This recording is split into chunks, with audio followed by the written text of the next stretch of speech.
الاختبار اللي بعد كده بقى لو كانت التشغيليه منخفضه او القوام بتاع الخرسانه بتاعك جاف جدا.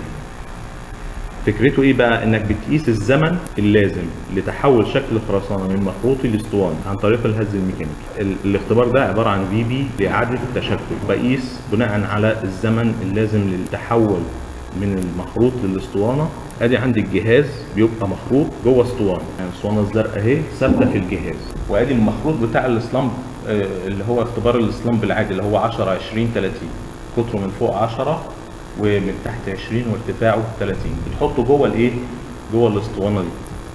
تنظف الاسطح دي كلها كويس، وبعدين تركب في قمع كده، في هنا زي عمود جهاز متركب ومتوصل بيه حاجتين انت بتحركهم، يعني العمود ده ممكن ايه تدوره، فمتوصل بيه قمع عشان يسهل عليك انك تحط الخرسانه جوه المخروط، مفيش حاجه تقع بره المخروط في الاسطوانه. وموجود لوح دايره شفافه يبقى عباره عن قرص زجاجي.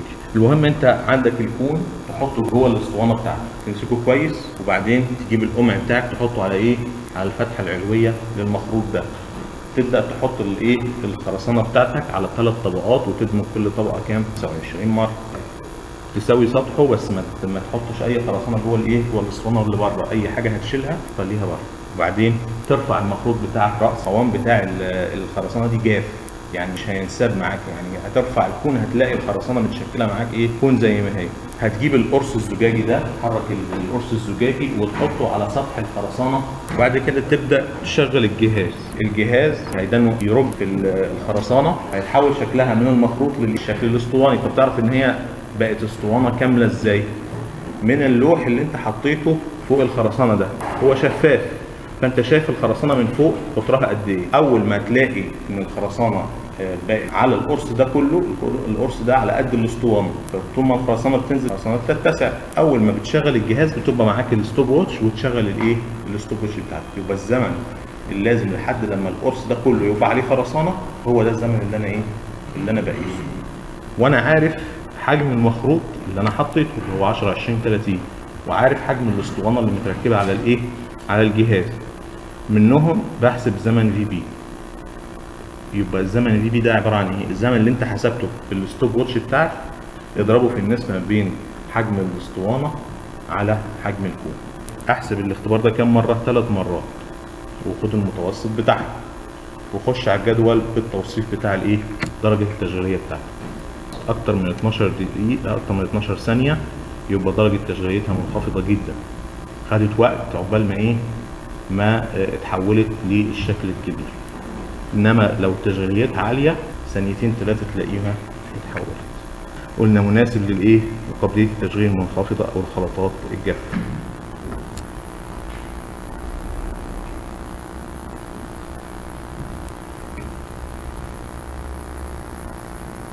بيحط القمع بتاعه على الكون ويملاه على 3 مرات،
يشيل القمع بتاعه، حد يشيل الخرسانة الزيادة،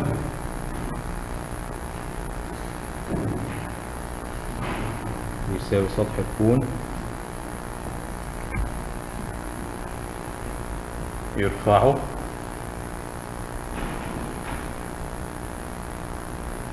ويحط اللوح الايه؟ الشفاف عليه،